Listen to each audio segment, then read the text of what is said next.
نحمده ونصلي على رسوله الكريم اما بعد فاعوذ بالله من الشيطان الرجيم بسم الله الرحمن الرحيم رب اشرح لي صدري ويسر لي امري واحلل عقدة من لساني يفقهوا قولي. ہماری گفتگو کا موضوع ہے قیامت کی نشانیاں. بحیثیت مسلمان ہم سب کا ایمان ہے کہ یہ دنیا ہمیشہ باقی نہیں رہے گی، ایک دن سب کچھ ختم ہو جائے گا، اور ایسا ہونا بھی چاہیے، اس لیے کہ ہر آغاز کا ایک انجام ہوتا ہے، ہر ابتدا کی ایک انتہا ہوتی ہے.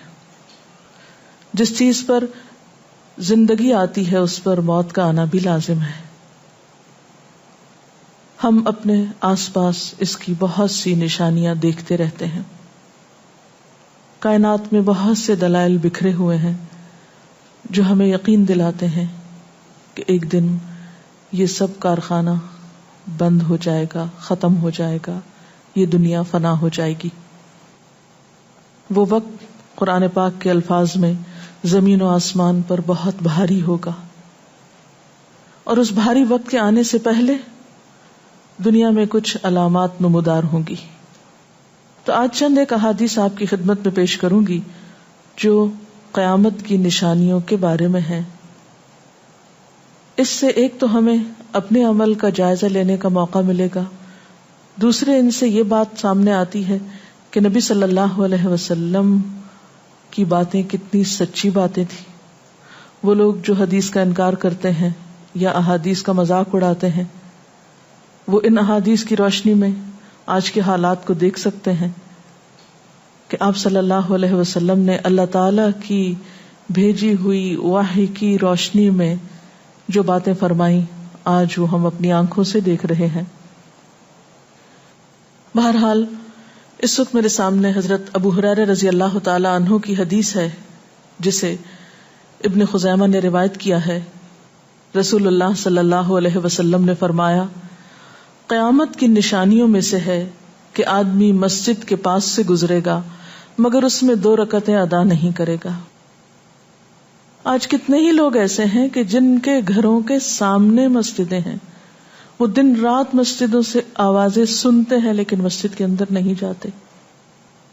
نبی صلی اللہ علیہ وسلم کے زمانے میں اس بات کا تصور ہی نہیں تھا کہ کوئی شخص اپنے آپ کو مسلمان کہے اور پھر وہ نماز نہ پڑھے.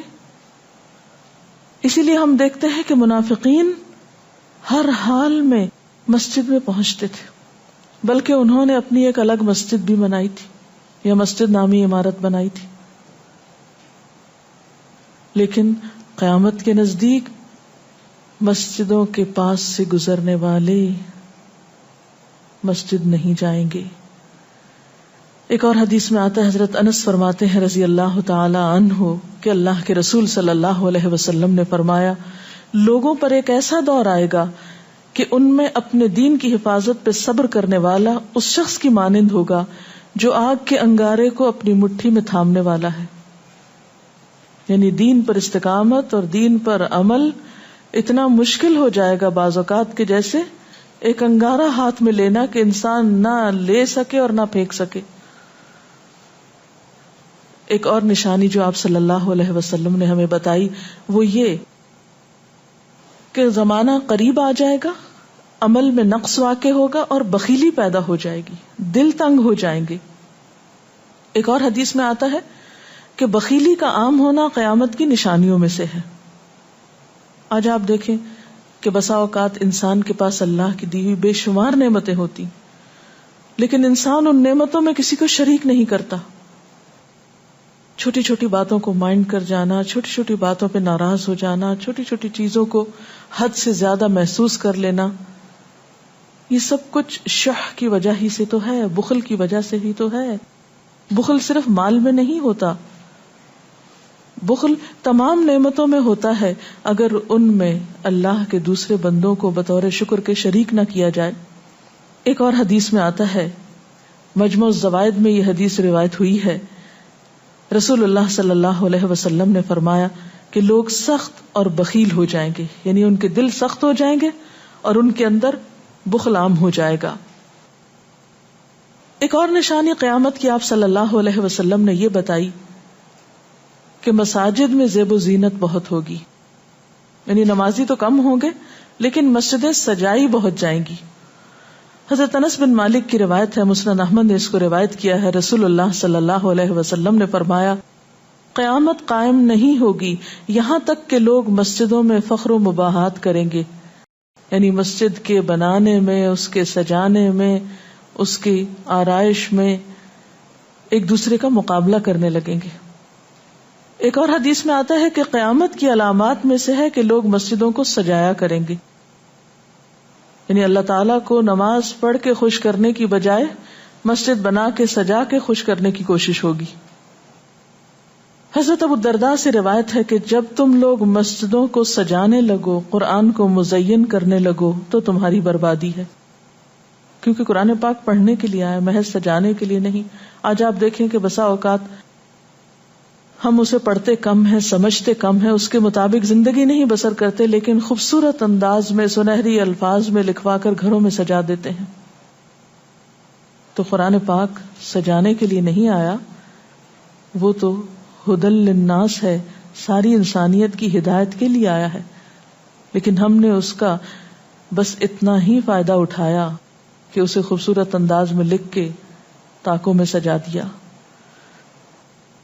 اسی طرح ایک اور نشانی کہ انسان حلال حرام کی پرواہ نہیں کرے گا. رسول اللہ صلی اللہ علیہ وسلم نے فرمایا، صحیح بخاری کی روایت ہے، لوگوں پہ ایسا وقت ضرور آنے والا ہے کہ آدمی اس بات کی بالکل فکر نہیں کرے گا کہ جو مال اس نے حاصل کیا ہے وہ حلال ہے یا حرام ہے، یعنی کس ذریعے سے حاصل کیا ہے. ایک اور حدیث میں آتا ہے کہ قیامت سے پہلے سود پھیل جائے گا. ایک اور روایت میں آتا ہے کہ ہر شخص تک اس کا کچھ نہ کچھ غبار پہنچے گا، یعنی کچھ لوگ تو براہ راست اس میں انوالو ہوں گے اور کچھ لوگ انڈائریکٹلی اس سے متاثر ہوں گے. اسی طرح قیامت کی نشانیوں میں سے ایک اور نشانی دیگر امتوں کی مشابہت اور تقلید ہوگی. حضرت ابو سعید رضی اللہ تعالی عنہ سے روایت ہے، رسول اللہ صلی اللہ علیہ وسلم نے فرمایا، تم اپنی سابقہ امتوں کی ایک ایک بالشت اور ایک ایک گز میں اتباع کرو گے، یعنی چھوٹے سے چھوٹے معاملے میں اور بڑے سے بڑے معاملے میں ان کی پیروی کرو گے، حتیٰ کہ اگر وہ کسی سانڈے کے سوراخ میں داخل ہوئے ہوں گے، یعنی گوہ کے سوراخ میں، تو تم بھی ان کی پیروی کرو گے، اس سوراخ میں بھی گھسو گے. ہم نے پوچھا، یا رسول اللہ صلی اللہ علیہ وسلم، کیا آپ کی مراد یہود و نصارہ ہیں؟ فرمایا، پھر اور کون؟ اور آج ہم مسلمان دیکھ سکتے ہیں کہ ہم کس کی پیروی کر رہے ہیں، کتاب اللہ اور سنت رسول اللہ صلی اللہ علیہ وسلم کی یا کسی اور کی. قیامت کی نشانیوں میں سے ایک نشانی زلزلے بکثرت آئیں گے. حضرت ام سلمہ سے روایت ہے، مسند احمد میں یہ روایت آتی ہے، رسول اللہ صلی اللہ علیہ وسلم نے فرمایا، قیامت سے پہلے موت کی سخت وبا پھیلے گی، پھر زلزلوں والے سال آئیں گے. ایک اور روایت میں آتا ہے، قیامت کی نشانیوں میں سے ہے کہ ناگہانی موت کثرت کے ساتھ ہوگی، یعنی اچانک ڈیتھ، یکا یک بیٹھے بیٹھے فوت ہو گئے. امام بخاری نے اس حدیث پر کچھ شعر بھی لکھے ہیں جن کا ترجمہ ہے، فارغ وقت کو غنیمت سمجھ کر کچھ رکوع کر لو، یعنی فارغ بیٹھنے سے بہتر ہے کچھ نوافل پڑھ لو، قریب ہے کہ تیری موت اچانک واقع ہو. تم کتنے ہی صحت مند لوگوں کو دیکھتے ہو جن کی صحت مند جانیں اچانک فوت ہو جاتی ہیں، یعنی ختم ہو جاتی ہیں. حافظ ابن حجر عسقلانی جنہوں نے بخاری کی شرح لکھی ہے فتح الباری، وہ کہتے ہیں یہ عجیب اتفاق ہے کہ امام بخاری خود بھی اسی طرح اچانک فوت ہوئے تھے. یعنی اچانک موت جو ہے وہ کسی پر بھی آ سکتی ہے، کوئی نیک ہو یا بد ہو. ہم یہ نہیں کہہ سکتے کہ ہم بہت نیک ہیں یا ہم بڑے اچھے کام کرتے ہیں تو ہمارے ساتھ یہ معاملہ نہیں ہو سکتا، یہ کسی کے ساتھ بھی ہو سکتا ہے. اس لیے جو وقت آج ہمیں حاصل ہے، جو لمحات آج ہمیں ملے ہیں، ان کو غنیمت سمجھیں اور نیکی کے کام میں پیچھے نہ رہیں. پھر قیامت کی نشانیوں میں سے ایک نشانی یہ بھی بتائی گئی کہ لوگ جان پہچان والوں کو بس سلام کریں گے. عامر بن اسود فرماتے ہیں رضی اللہ تعالی عنہ کہ ہم حضرت عبداللہ بن مسعود کے ساتھ ایک مسجد میں گئے تو جماعت کھڑی تھی، پھر لوگوں نے رکوع کیا اور ہم بھی رکوع کرتے ہوئے ساتھ شامل ہو گئے۔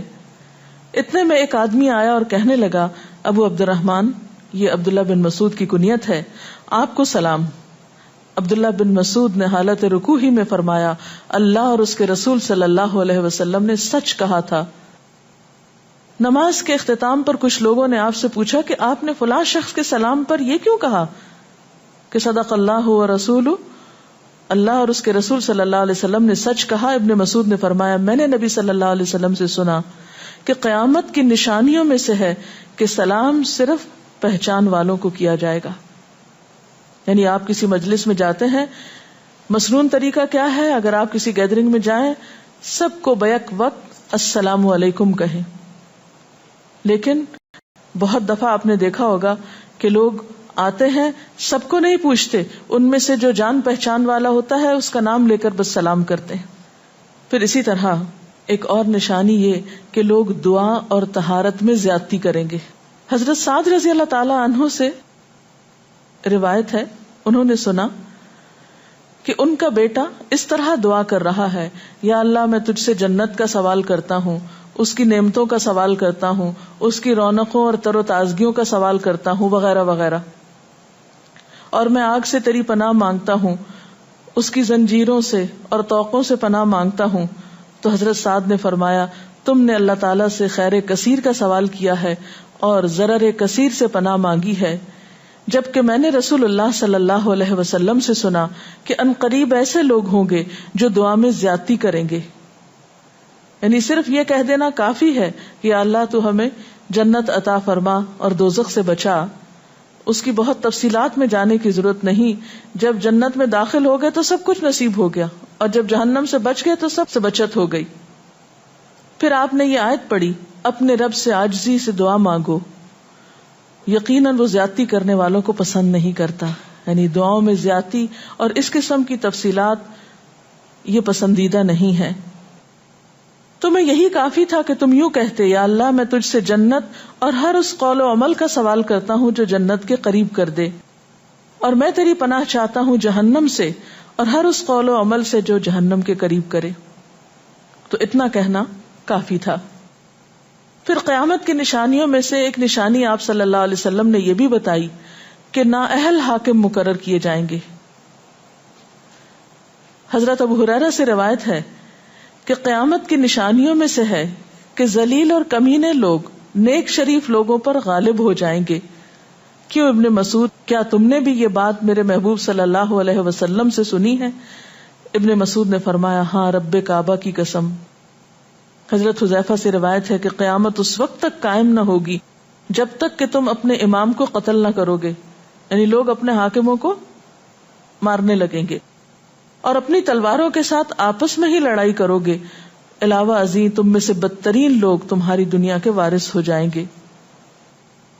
اسی طرح قیامت کی نشانیوں میں سے ایک نشانی یہ بھی ہے، حضرت عبداللہ بن مسعود سے مروی ہے کہ رسول اللہ صلی اللہ علیہ وسلم نے فرمایا، قیامت کے قریب صرف مخصوص لوگوں کو سلام کیا جائے گا۔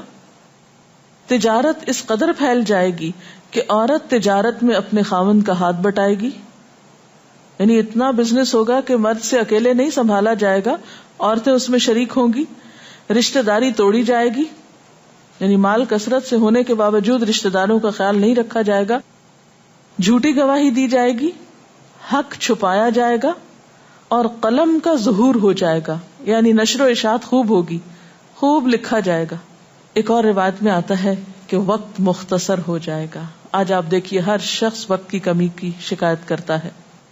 حضرت ابو ہریرہ رضی اللہ تعالیٰ عنہ سے روایت ہے، رسول اللہ صلی اللہ علیہ وسلم نے فرمایا، قیامت قائم ہونے سے پہلے یہ نشانی ظاہر ہوگی کہ زمانہ قریب آ جائے گا، یتقارب الزمان، سال مہینے کی طرح، مہینہ ہفتے کی طرح، ہفتہ دن کی طرح، اور ایک دن ایک گھنٹے کی طرح، اور ایک گھنٹہ آگ کے شعلے کی طرح تیزی سے گزرنے والا ہو جائے گا۔ اور آج آپ دیکھیے کہ اللہ کے رسول صلی اللہ علیہ وسلم کی یہ بات کتنی سچ معلوم ہوتی ہے کہ ہر شخص وقت کی کمی کا شکار ہے، اور پتہ ہی نہیں چلتا ہفتہ گزر گیا، پتہ ہی نہیں چلتا مہینہ گزر گیا، پتہ ہی نہیں چلتا سال گزر گیا، پتہ ہی نہیں چلتا اتنی عمر گزر گئی، کل کی بات لگتی ہے. اور انڈائریکٹلی یہ اشارہ اس بات کی طرف کہ زندگی کی رفتار بہت تیز ہو جائے گی، یعنی فاسٹ لائف جس کو آپ کہتے ہیں اس کا شکار ہو جائے گا.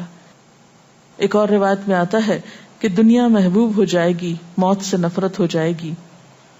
حضرت ابو ہریرہ سے روایت ہے رسول اللہ صلی اللہ علیہ وسلم نے حضرت ثوبان سے فرمایا، اے ثوبان، اس وقت تمہارا کیا حال ہوگا جب دوسری امتیں تم پر اس طرح ٹوٹ پڑیں گی جس طرح تم کھانے کے برتن پہ ٹوٹ پڑتے ہو. ثوبان نے کہا، میرے ماں باپ آپ پہ قربان، اے اللہ کے رسول صلی اللہ علیہ وسلم، کیا اس وقت ہم تعداد میں کم ہو جائیں گے؟ فرمایا، نہیں، بلکہ تم کثرت میں ہوگے، لیکن اللہ تعالیٰ تمہارے دلوں میں وہن ڈال دے گا. صحابہ نے پوچھا، یا رسول اللہ صلی اللہ علیہ وسلم، وہن کیا چیز ہے؟ آپ نے فرمایا، دنیا سے محبت اور جہاد سے نفرت.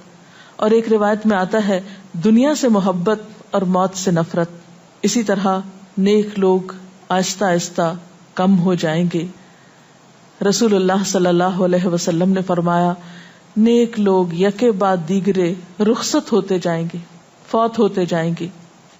فضول لوگ باقی رہ جائیں گے، بیکار، نکمے، جس طرح جو کا بھوسا یا ردی کھجور باقی رہ جاتی. اللہ تعالیٰ ان فضول لوگوں کی کچھ پرواہ نہ کرے گا، کوڑے کرکٹ کی طرح ہوں گے جن کی کچھ پرواہ نہ کرے گا کہ ان کو پھینک دیا جائے یا کاٹ دیا جائے یا کہیں جلا دیا جائے. ایسے لوگوں کی اللہ تعالیٰ کو کچھ بھی ضرورت نہیں ہو. حضرت عمرو بن شعیب اپنے والد سے اور اپنے دادا سے روایت کرتے ہیں، رسول اللہ صلی اللہ علیہ وسلم نے فرمایا، لوگوں پر ایک ایسا وقت آئے گا کہ ان کی خوب چھانٹی صفائی کی جائے گی تو فضول لوگ باقی رہ جائیں گے اور نیک لوگ ختم ہو جائیں گے. پھر آپ نے اپنے دونوں ہاتھوں کی انگلیوں کو آپس میں ملا کر فرمایا، اس طرح ان کے وعدے اور امانتیں خلط ملط ہو کر رہ جائیں گے اور وہ اختلافات کا شکار ہو جائیں گے. یعنی نہ ان میں وعدوں کا پاس ہوگا، نہ امانتوں کی ادائیگی کا احساس ہوگا، اور وہ ایک ہی چیز جانیں گے اور وہ لڑائی جھگڑا، اختلافات.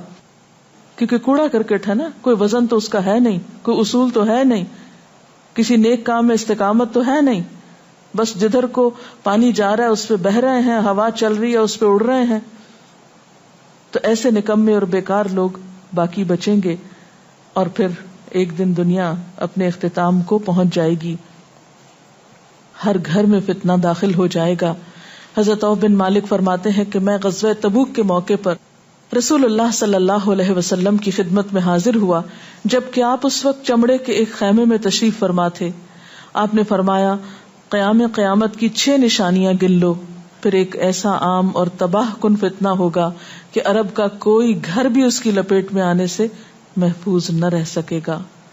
تو اللہ تعالیٰ سے دعا ہے کہ وہ ہمارے ایمان اور عمل کی حفاظت فرمائے اور ہمیں نیکی کی توفیق عطا فرمائے، اپنی ذمہ داریوں کو صحیح معنوں میں پورا کرنے کی توفیق عطا فرمائے. اگر آپ کے ذہن میں کوئی سوال ہو تو آپ کر سکتے ہیں. جو لوگ قیامت کی ان علامات کا مذاق اڑاتے ہیں اور کہتے ہیں کہ یہ حالات تو بہت عرصے سے ہیں، قیامت آنی ہوتی تو آ چکی ہوتی، تو ہم کیا کر سکتے ہیں، انہیں کیسے سمجھا سکتے ہیں؟ دیکھیے کہ جو لوگ مذاق اڑانے پر تل جاتے ہیں ان کا کوئی علاج نہیں. نبی صلی اللہ علیہ وسلم کے زمانے میں بھی ایسے لوگ موجود تھے جو دین کے شاعر کا مذاق اڑاتے تھے. قرآن نے ایسے لوگوں کو منافق بتایا ہے. اور بات یہ ہے کہ جب قیامت آئے گی تو پھر کسی سے پوچھ کر نہیں آئے گی، اس کا وقت تو اللہ تعالیٰ کو معلوم ہے، اور جب آ جائے گی تو کوئی اس سے فرار حاصل نہیں کر سکے گا. آج ہمیں اللہ تعالیٰ نے اختیار دیا ہے، چاہیں تو کسی چیز کو مانیں اور چاہیں تو انکار کر دیں، لیکن جب اصل حقیقت سامنے آئے گی تو پھر ہم انکار نہ کر سکیں گے. آپ نے بتایا کہ قیامت کی نشانیوں میں ہے کہ طہارت میں بھی زیادتی کی جائے گی، تو اس سے کیا مراد ہے؟ اس کا معنی یہ ہے کہ لوگ طہارت حاصل کرتے وقت وسائل یا ریسورسز کو بہت ضائع کریں گے. مثلاً یہ کہ وضو کرتے وقت بہت زیادہ پانی لنڈھانا، بہت صابن گرانا، اسی طرح نہاتے وقت بہت پانی ضائع کرنا. نبی صلی اللہ علیہ وسلم کے زمانے میں پانی کی قلت بھی ہوتی تھی، لیکن اس کے باوجود آپ صلی اللہ علیہ وسلم کی تعلیمات میں ہے یہ بات کہ ایک شخص کو آپ نے فرمایا تھا کہ خواہ تم دریا کے کنارے بیٹھے ہو پھر بھی وضو کے لیے اتنا ہی پانی لو جتنا تمہاری ضرورت ہے، یعنی بہت زیادہ پانی ضائع نہ کرو. آج ہم دیکھتے ہیں کہ بہت سے وسائل کے ذریعے پانی کا حصول بعض علاقوں میں بہت آسان ہو گیا ہے اور لوگ بہت ناقدری کے ساتھ پانی ضائع کرتے ہیں. مثلاً بعض دفعہ دیکھا گیا ہے کہ برش کرنے کے وقفے میں ٹیپ کھول دی جاتی ہے، بعض اوقات 5 منٹ تک ٹیپ میں سے پانی بہتا رہتا ہے اور آرام آرام سے لوگ اپنی طہارت اور صفائی کا اہتمام کرتے رہتے ہیں. تو کسی بھی طرح کے وسائل کو ضائع کرنا جو ہے وہ اسلامی تعلیمات کے خلاف ہے، خواہ وہ دین کے کسی کام کے کرنے میں ہی کیوں نہ استعمال کیے جائے، وضو جیسی چیز میں ہی کیوں نہ استعمال کیے جا رہے ہوں. تو طہارت میں مبالغہ آرائی کا مطلب یہی ہے، وسائل کا ضیاع. دعا میں زیادتی کا مقصد کیا لمبی دعاؤں کا بھی مراد یہ ہوگا؟ اصل میں دعا تو حسب ضرورت کی جا سکتی ہے، حسب موقع. کبھی آپ کے پاس وقت زیادہ ہوتا ہے تو آپ دیر تک بھی دعا کر سکتے ہیں، مخصوص اوقات میں، مخصوص قبولیت کی جگہوں پر. لیکن سنت کے طریقے سے ہٹ کر مبالغہ آرائی کے انداز میں دعا کرنا اور پھر ردیف قافیے ملا کر دعا کرنا یا شعر و شاعری کے انداز میں دعا کرنا، ان چیزوں سے منع کیا گیا ہے. وآخر دعوانا ان الحمد للہ رب العالمین. سبحانک اللہم وبحمدک نشہد ان لا الہ الا انت نستغفرک ونتوب الیک. والسلام علیکم ورحمۃ اللہ وبرکاتہ.